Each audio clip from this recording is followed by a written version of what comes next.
اتنی زیادہ تھی کہ جسم کے آر پار ہو رہی تھی، اور یہ تو ایک پہاڑی علاقہ تھا۔ یہاں تو حد سے زیادہ سردی ہوتی ہے۔ میں گاڑی چلاتے ہوئے ادھر ادھر خوبصورت علاقے کا جائزہ بھی لے رہا تھا۔ میں اس پہاڑی علاقے میں پہلی بار آیا تھا، اس لیے ابھی تک میں پہاڑوں کے قدرتی حسن سے ناشنا تھا۔ شہر سے میلوں دور یہ پہاڑی خوبصورت علاقہ واقعی میں بہت خوبصورت تھا۔ خوبصورت لمبے لمبے درخت، پہاڑوں کی تہہ پر جمی ہوئی سفید برف اس علاقے کی خوبصورتی میں چار چاند لگا رہے تھے۔ میں اپنے دوست کی شادی پہ جا رہا تھا، حالانکہ میرا ایسا کوئی ارادہ نہیں تھا، مگر اس کے بے حد اسرار پر مجھے یہ فیصلہ کرنا پڑا۔ سڑک بھی سنسان تھی، ہر طرف خاموشی نے قبضہ جما رکھا تھا۔ پرندوں کی چہچہاہٹ اس خاموشی کو توڑنے کی ناکام کوشش کر رہی تھی۔ اچانک بیچ سڑک پہ میری گاڑی بند ہو گئی، تو مجبوراً مجھے گاڑی سے نیچے اترنا پڑا۔ میں کوئی پروفیشنل مکینک نہیں تھا، لیکن گاڑی کی چھوٹی موٹی پرابلمز کو حل کر سکتا تھا۔ لیکن کافی لمبے وقفے کے بعد بہرحال میں ٹھیک کر ہی لیتا، مگر اس دوران عجیب بات یہ ہوئی کہ گاڑی کی بظاہر ہر چیز ٹھیک تھی، کہیں کوئی بھی خرابی مجھے نظر نہیں آ رہی تھی۔ پھر گاڑی بند ہونے کی وجہ میری سمجھ سے بالاتر تھی۔ کافی دیر جدوجہد کرنے کے بعد میں اس نتیجے پہ پہنچا کہ گاڑی میں کوئی بڑی خرابی ہو گئی ہے، جو میں تو کیا کوئی بھی عام بندہ اس کو ٹھیک نہیں کر سکتا۔ اجنبی علاقہ تھا، اجنبی راستے، میں تو یہاں کسی بھی شے سے واقف نہ تھا۔ اگر کہیں کو موٹر ورکشاپ وغیرہ تھا بھی تو مجھے نہیں پتہ تھا اور میرے علم میں نہیں تھا۔ ایسے میں میرے پاس صرف ایک ہی آپشن تھا، میں اپنے دوست کو کال کرتا، اسے اس سارے مسئلے سے آگاہ کرتا۔ لیکن یہ سب بڑا عجیب بات ہوتی کہ مجھے خود نہیں پتہ تھا کہ میں اس وقت کہاں پر ہوں، کس جگہ پہ کھڑا ہوں۔ اگر دوست پوچھتا کہ میں کہاں ہوں، کس طرف ہوں، تو میں اسے کم سے کم یہ تو نہیں کہہ سکتا تھا کہ میں بیچ سڑک پہ لمبے درختوں کے پاس کھڑا ہوں، کیونکہ یہ غیر معمولی نشانی نہ تھی۔ ہر طرف ایک جیسے لمبے درخت تھے، ایک جیسے پہاڑ تھے۔ ابھی میں اسی کشمکش میں تھا کہ میں نے اپنے پیچھے قدموں کی آہٹ سنائی دی۔ میں نے گردن گھما کر پیچھے دیکھا تو دو نوجوان لڑکے میری طرف آ رہے تھے۔ مجھے حیرت ہوئی، کیونکہ ابھی تھوڑی دیر پہلے ہی میں یہاں سے گزر کے آیا تھا۔ یہاں انسان تو کیا کسی جانور تک کا کوئی وجود نہ تھا، اور ایسے میں ان دونوں نے آ کر سلام کیا۔ سلام کا جواب دینے کے بعد انہوں نے گاڑی کا مسئلہ پوچھا، تو میں نے بھی بے اختیار انہیں بتا دیا۔ پھر ان میں سے ایک لڑکا گاڑی چیک کرنے لگا، اور حیرت کی بات یہ تھی کہ 2 منٹ میں ہی گاڑی بالکل صحیح سلامت ہو گئی۔ آپ کا نام کیا ہے بھائی؟ میں گاڑی ڈرائیو کر رہا تھا، وہ دونوں لڑکے پیچھے بیٹھے ہوئے تھے۔ انہیں بھی اس علاقے تک جانا تھا، یہاں میں جا رہا تھا۔ انہوں نے مجھ سے لفٹ مانگی۔ اب انہوں نے میری گاڑی کا مسئلہ حل کر دیا تھا، اس لیے میں نے بھی ان کو انکار کرنا انسانیت کے خلاف سمجھا، اس لیے میں نے ان دونوں کو لفٹ دے دی۔ کاشف علی نام ہے میرا، میں نے جواب دیا۔ میرا نام احمد ہے اور اس کا نام آصف۔ اس لڑکے نے خود ہی اپنا تعارف کروایا۔ آپ اس گاؤں میں پہلی بار آ رہے ہیں میرا خیال ہے؟ احمد نے ایک اور سوال کیا۔ ہاں، میں اس بار بھی ایک لفظ کا جواب ہی دیا، تو میں انہیں جانتا بھی نہیں تھا۔ دوسرا، اس سنسان سڑک پہ وہ دونوں کچھ بھی کر سکتے تھے میرے ساتھ مجھ پر حملہ کر کے میری گاڑی بھی چھین سکتے تھے۔ میرے پاس کافی سارے پیسے تھے، وہ بھی چھین سکتے تھے۔ میرے دل میں ایک عجیب ڈر پیدا ہو گیا تھا۔ حالانکہ وہ شکل سے بہت شریف اور پڑھے لکھے لگ رہے تھے، اب کار میں بالکل خاموشی تھی۔ نہ انہوں نے کوئی سوال کیا اور نہ ہی میں نے خود سے کوئی بات شروع کی۔ ایک بار میں نے بیک ویو مرر میں ان دونوں کو دیکھا۔ دونوں کے چہروں پر ایک ہلکی سی مسکراہٹ تھی، جس کا مطلب میں نہیں سمجھ سکا، اور اگر اس وقت میں ان دونوں کو غور سے دیکھتا تو میں سمجھ جاتا کہ وہ دونوں اب گاڑی تقریباً کیا ہے اب گاڑی تقریباً ایک آبادی میں داخل ہو چکی تھی۔ وہاں پہاڑوں کے اوپر پتھروں سے چھوٹے چھوٹے گھر بنے ہوئے تھے، لیکن کوئی انسان دور دور تک مجھے کہیں نظر نہیں آ رہا تھا۔ شاید سردی کی وجہ سے اندر چھپے بیٹھے ہوں۔ میں نے خود اپنی طرف سے اندازہ لگایا، آبادی بھی کوئی اتنی زیادہ نہ تھی۔ پھر میری گاڑی ایک قبرستان کے پاس والی سڑک پر گزرنے لگی۔ دور دور تک پھیلا قبرستان اپنے اندر ایک وحشت کا سما لیے ہوئے تھا۔ وہاں لوگ لاکھوں لوگ اپنی نیند سوئے ہوئے تھے۔ آپ کو قبرستان سے ڈر لگتا ہے؟ پیچھے بیٹھے ہوئے احمد نے کافی وقفے کے بعد ایک اور سوال کیا۔ نہیں تو، قبرستان سے بلا ڈرنے کی کیا بات ہے؟ یہ بھی تو ہماری طرح کے انسان ہی تھے، اور یہ ہمیں کچھ نہیں کہہ سکتے۔ میں نے سنجیدگی سے جواب دیا۔ نہیں، قبرستان ایک عبرت اور دہشت کا مقام ہے۔ یہاں ہر انسان کو ڈرنا چاہیے، وہ دونوں پراسرار انداز میں بولا۔ مجھے تو کبھی نہیں ڈر لگا قبرستان سے، اور نہ ہی کبھی میرے ساتھ کوئی ایسا واقعہ پیش آیا جس وجہ سے میں قبرستانوں سے ڈروں۔ آپ کے ساتھ پیش نہیں آیا تو کیا کسی کے ساتھ تو پیش آیا ہوگا نا؟ قبرستان میں خطرناک روحیں ہوتی ہیں، وہ اپنی بات پہ ڈٹا ہوا بولا۔ میں نے بے اختیار ایک کہکا لگایا۔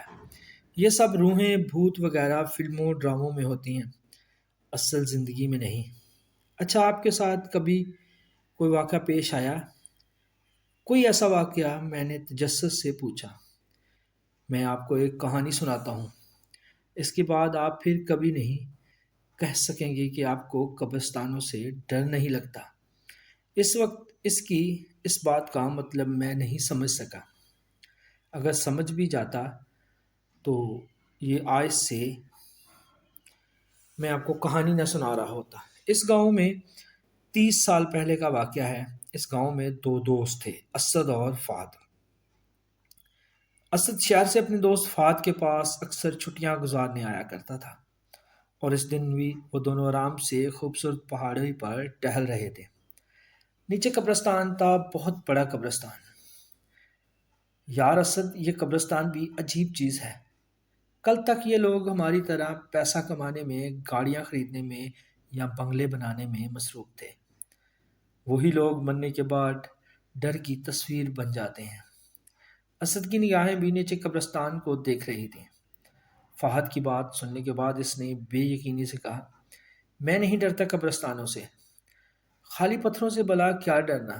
تم ایسا اس لیے کہہ رہے ہو کہ تم ابھی تک اس قبرستان کی بھیانک حقیقت سے انجان ہو۔ فہد نے روانی سے کہا، اور پھر جلدی اسے احساس ہو گیا کہ اس نے اسد کے سامنے ایک غلط بات کہہ دی۔ کیسی بھیانک حقیقت؟ اسد نے تجسس سے پوچھا۔ کچھ نہیں، رہنے دو، فہد نے ٹالنے کی کوشش کی۔ نہیں نہیں، تم بتاؤ مجھے کیسی حقیقت؟ اسد کا تجسس بڑھنے لگا۔ دیکھو، ہمارے بڑے بزرگ کہتے ہیں کہ آج تک رات کے وقت جو بھی اس قبرستان میں گیا وہ زندہ واپس نہ آیا۔ اسد نے کہکا لگایا، تم نے مجھے ڈرانی فلم کی کہانی سنا دی ہے، یہ حقیقت ہے، تم یقین کرو نہ کرو۔ فہد اعتماد سے بولا، میں نہیں مانتا، تم بھی مان لو کہ یہ جن بھوت کچھ نہیں ہوتے۔ چلو ایسا کرتے ہیں، ہم آج رات اس قبرستان میں جا کر دیکھتے ہیں، دودھ کا دودھ اور پانی کا پانی ہو جائے گا۔ فہد کو جس بات کا ڈر تھا، اسد وہی کہہ کر چل دیا۔ Are you okay? تمہیں پتہ بھی ہے تم کیا کہہ رہے ہو؟ چلو گھر واپس چلتے ہیں۔ فہد نے گھبراتے ہوئے اسد کا ہاتھ پکڑ لیا۔ لیکن یہ کیا؟ وہ رک گیا۔ نہیں، اب تو بالکل بھی نہیں، ابھی تو قبرستان کا بھوت دیکھنا باقی ہے، اسد نے مذاق اڑانے والے انداز میں کہا۔ بیوقوف مت بنو فہد، یہ کوئی مذاق نہیں۔ آج تک جو بھی رات کے وقت اس قبرستان میں گیا ہے وہ کبھی لوٹ کر نہیں آیا۔ چلو تمہیں جانا ہے تو جاؤ، میں تو دیکھ کر ہی رہوں گا۔ میں دیکھتا ہوں کہ مجھے کیا ہوتا ہے، اسد حتمی لہجے میں بولا۔ فہد کی گھبراہٹ میں مزید اضافہ ہو گیا۔ اسد کسی بھی طرح اس کی بات ماننے کو تیار نہ تھا۔ اسے سمجھانے کا وہ ہر طریقہ استعمال کر چکا تھا، مگر اسد ضدی تھا اور اسے ان سب چیزوں کا ہمیشہ سے ہی شوق تھا۔ وہ چاہ کر بھی اسے بچپن کے اس دوست کو اس کام سے روک نہ سکا۔ اسے اسد کی ضد کے سامنے مجبوراً رات کو اس قبرستان جانے کا فیصلہ کرنا پڑا، لیکن اس فیصلے کے باوجود وہ یہ بھی جانتا تھا کہ وہاں جانا کوئی معمولی بات نہیں تھی۔ اس کا دل تھر تھر کانپ رہا تھا۔ سورج کو کالی رات نے اپنی لپیٹ میں لے رکھا تھا۔ ہر طرف لرزا دینے والا اندھیرا تھا۔ وہ دونوں دوست زندگی کے ایک ایسے بھیانک موڑ پر کھڑے تھے، یہاں سے واپس لوٹ جانا مشکل ہی نہیں ناممکن تھا۔ وہ دونوں اس خطرناک قبرستان کے باہر گیٹ پر کھڑے تھے۔ اس قبرستان میں لوگ رات کو کیا دن کی روشنی میں بھی آنے سے گھبراتے تھے۔ جانے کون سا راز دفن تھا اس قبرستان میں۔ اچانک تیز ہوائیں چلنا شروع ہو گئیں اور ایسے محسوس ہوتا تھا جیسے ہواؤں میں ایک آواز آ رہی ہو، لوٹ جاؤ، لوٹ جاؤ۔ فہد نے ایک بار پھر اسے سمجھانے کی کوشش کی، ایک آخری کوشش، مگر اسد کا فیصلہ ابھی بھی وہی تھا، آر یا پار، جیت یا ہار، زندگی یا موت۔ ان دونوں نے اپنا پہلا قدم اس قبرستان کے اندر رکھا۔ نہ کوئی بجلی چمکی، نہ کوئی طوفان آیا، کچھ بھی تو نہیں ہوا۔ ڈر کی ایک شدید لہر دونوں کو چھو کر نکل گئی۔ سارا قبرستان سنسان تھا۔ دور دور تک کسی انسان تو کیا کسی پرندے کی بھی آواز نہ تھی۔ دونوں کی نگاہیں ادھر ادھر متلاشی پھر رہی تھی، شاید انہیں کسی کی تلاش تھی، کسی جن بوت جو انسانوں کو کھا جاتا ہو۔ رات کا 1 بج رہا تھا۔ انہیں وہاں ٹھہرے ہوئے 2 گھنٹے ہو گئے تھے، لیکن انہیں کچھ بھی نہ ملا۔ کوئی انسان، کوئی جن، کوئی بھوت، کوئی چڑیل، کچھ بھی نہیں۔ دیکھا، میں نے کہا تھا نا کہ یہاں کچھ نہیں ہو، گاؤں تو ایسے ہی بکواس کرتا ہے۔ اسد نے فاتحانہ انداز میں فہد کی طرف دیکھتے ہوئے کہا۔ اچانک ایک کالی بلی بھاگتی ہوئی ان کے پاس سے گزری اور ہوائیں مزید تیز چلنے لگیں۔ آسمان پر بجلی جیسے کسی بہت بڑے طوفان کا پتہ دے رہی تھی۔ زور زور سے بجلی چمک رہی تھی، جیسے یہاں سب کچھ تباہ ہونے والا ہے۔ پھر اسد کی نظر اچانک سامنے والی قبر پر پڑی۔ قبر سے ایک سفید داڑھی والا انسان، جس نے سفید رنگ کے کپڑے پہنے ہوئے تھے، نکل رہا تھا۔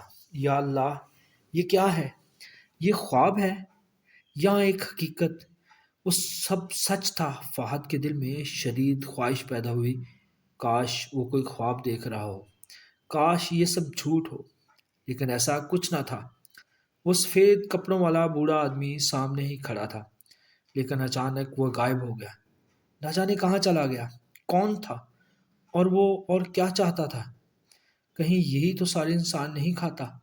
دونوں ڈر کے مارے کانپنے لگے، پسینہ آہستہ آہستہ بہنے لگا۔ وہ کیا دیکھ رہے تھے؟ کیسی دنیا میں پہنچ گئے ہیں؟ اسد اور فہد بھاگتے ہوئے اس قبرستان سے باہر جانا چاہتے تھے، لیکن وہ ایسا نہ کر سکے، کیونکہ اس قبرستان کا کوئی دروازہ ہی نہیں تھا۔ جس طرف جاؤ قبریں ہی قبریں نظر آتی تھی۔ وہ دونوں تھک ہار کر گر پڑے۔ پھر انہیں کسی کے چلنے کی آواز آئی۔ وہ آواز آہستہ آہستہ قریب ہوتی گئی۔ دونوں نے جب پیچھے دیکھا تو جیسے دھماکہ ہوا۔ ایسا منظر انہوں نے پہلے کبھی نہیں دیکھا تھا۔ نہ آسمان گرا، نہ زمین پھٹی، لیکن بہت کچھ ہو گیا۔ سامنے ایک قبر پھٹا ہوئی تھی، اس میں ایک مردہ لیٹا ہوا تھا اور اس کے پاس ایک سفید بڑے بڑے دانتوں والی بوڑھی عورت اس مردے کا خون پی رہی تھی۔ فہد کو لگا اچانک اس کی دھڑکن رک جائے گی۔ اس نے بے ساختہ اسد کا ہاتھ پکڑ لیا۔ وہ خود ڈرا ہوا تھا۔ وہ دونوں جلدی جلدی وہاں سے بھاگ جانا چاہتے تھے اور لیکن وہاں سے بھاگنا ناممکن تھا۔ پھر وہ ڈرتے ڈرتے جا کر ایک قبر پر بیٹھ گئے۔ انہیں پیچھے بیٹھا ہوا نہ جانے کتنی دیر ہو گئی تھی، کہ رات کے شاید 2 یا 3 بجے ہوں گے۔ انہیں پاس ہی سے کسی کے رونے کی آواز آئی۔ دونوں نے گردن گھما کر دیکھا تو سامنے ایک اور بوڑھی عورت ایک قبر پر ماتھا ٹیک کے رو رہی تھی۔ وہ کون تھی؟ کیوں رو رہی تھی؟ ان سب باتوں میں اب فاہد اور اسد کو کوئی دلچسپی نہیں تھی۔ اچانک اب رونے کی آوازیں بڑھنے لگی۔ تم مجھے کیوں چھوڑ کر چلے گئے؟ کون ہے میرا اب تیرے سوا؟ اب میں اس قبرستان سے باہر کیسے نکلوں گی؟ بوڑھی عورت روتے ہوئے یہ باتیں کر رہی تھی۔ اس کی باتیں سن کر اسد کو اس سے ہمدردی ہونے لگی۔ شاید وہ بھی ان دونوں کی طرح کوئی مسافر ہو، شاید وہ بھی یہاں آ کر پھنس گئی ہو۔